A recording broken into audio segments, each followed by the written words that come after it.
everyone, bersama saya Cinta di Talking Law. Kali ini kita akan membahas tentang peran bank sebagai lembaga kepercayaan. Di sini saya sudah mempunyai dua narasumber terpercaya Universitas Nusa Cendana dari Fakultas Hukum tentunya. Langsung saja kita sapa yang pertama. Hai, perkenalkan nama saya Rina Amalo.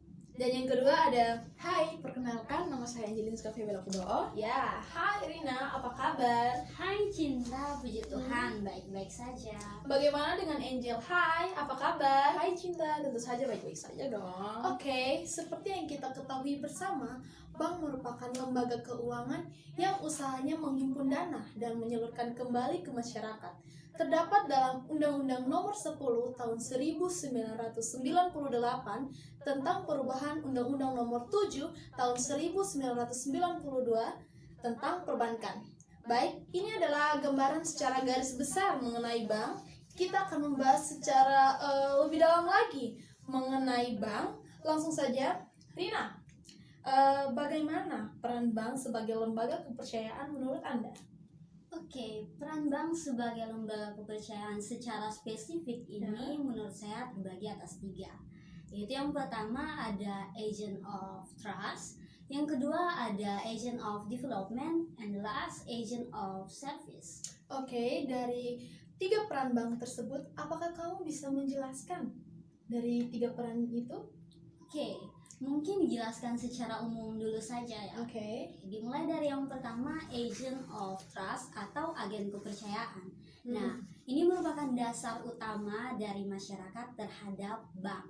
Artinya bahwa ketika masyarakat sudah bekerja sama dengan bank dalam hal ini, tentunya masyarakat menganggap bahwa bank dapat mengelola uang nasabah dengan baik. Bank juga tidak mungkin menyalahgunakan uang yang telah disimpan oleh nasabah di dalam bank tersebut. Jadi ketika sudah ada kepercayaan yang sangat penuh oleh nasabah terhadap bank, bank juga harus memberikan pelayanan yang baik terhadap nasabah. Oke, bagaimana dengan peran bank yang kedua?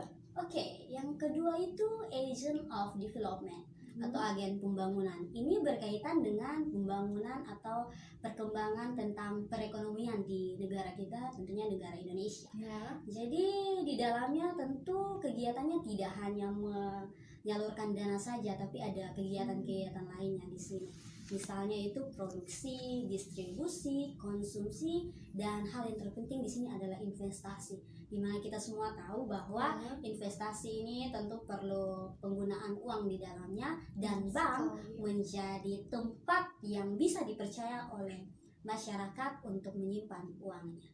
Jadi itu ketika sudah disimpan di situ, otomatis bank juga berperan untuk meningkatkan pembangunan ekonomi di Indonesia. Oke, bagaimana dengan peran bank yang ketiga?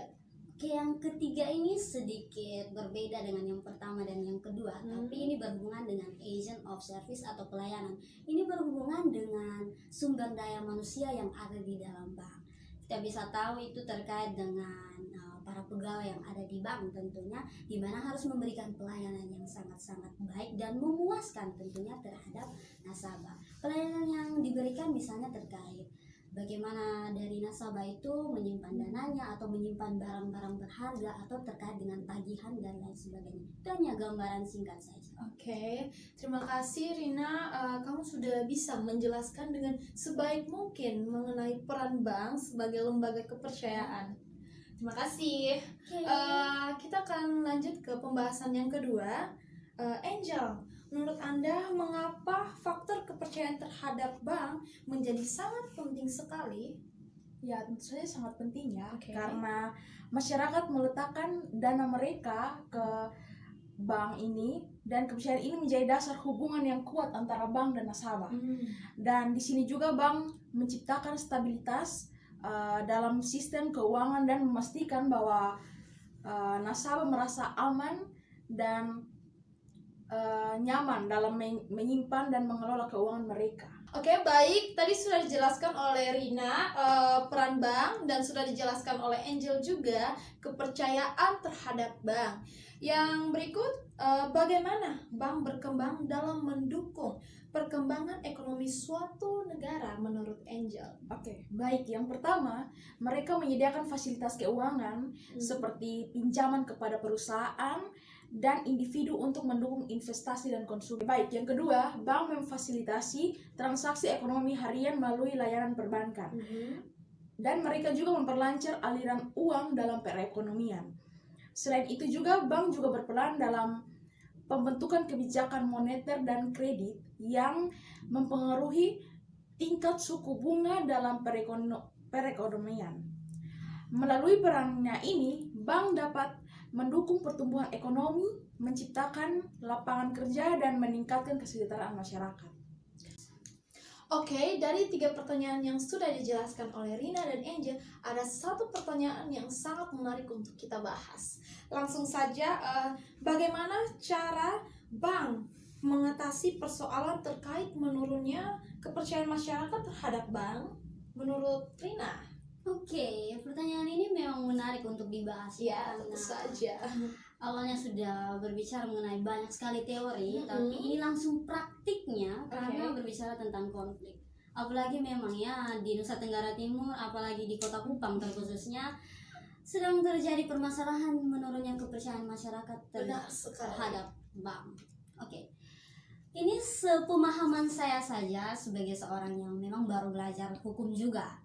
Oke, mungkin ada beberapa cara yang bisa dilakukan oleh bank untuk mengembalikan citranya terhadap masyarakat. Ini dari faktor internal dan juga eksternal.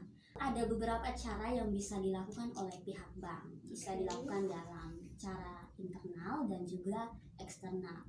Berbicara dengan atau tentang internal ini, itu bank harus membenahi kinerja dari karyawannya. Dimana mungkin pelayanannya atau mungkin bagaimana sumber daya manusia di dalam bank tersebut masih rendah. Ya.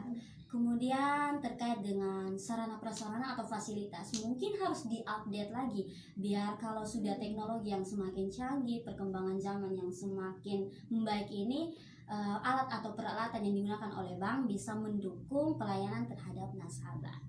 Kemudian cara yang eksternal atau di luarnya yaitu pihak bank ini harus memberikan sosialisasi tentunya, entah di ruang lingkup pendidikan ataupun masyarakat umum saja juga bisa terkait dengan peran bank yang sudah kita bahas secara singkat itu. Bank mungkin haruslah memberikan sosialisasi kepada masyarakat dan terkhususnya generasi muda. Mungkin ada yang mau masuk ke kerja di bank kan harus ikut.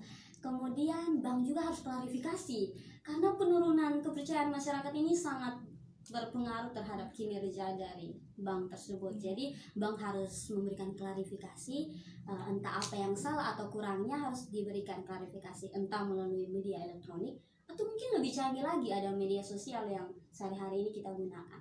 Yaitu platform manapun bisa digunakan agar masyarakat bisa lebih luas dan mengetahui tentang peran bank sebagai kepercayaan. Oke, sebelum saya mengakhiri podcast ini, mungkin ada hal-hal yang ingin disampaikan Angel dan Rina. Langsung saja. Oke, baik, dari saya terima kasih banyak buat Cinta yang telah mengundang kami ke sini. Dan dari sini kami dapat berbagi informasi mengenai bank terhadap teman-teman semua.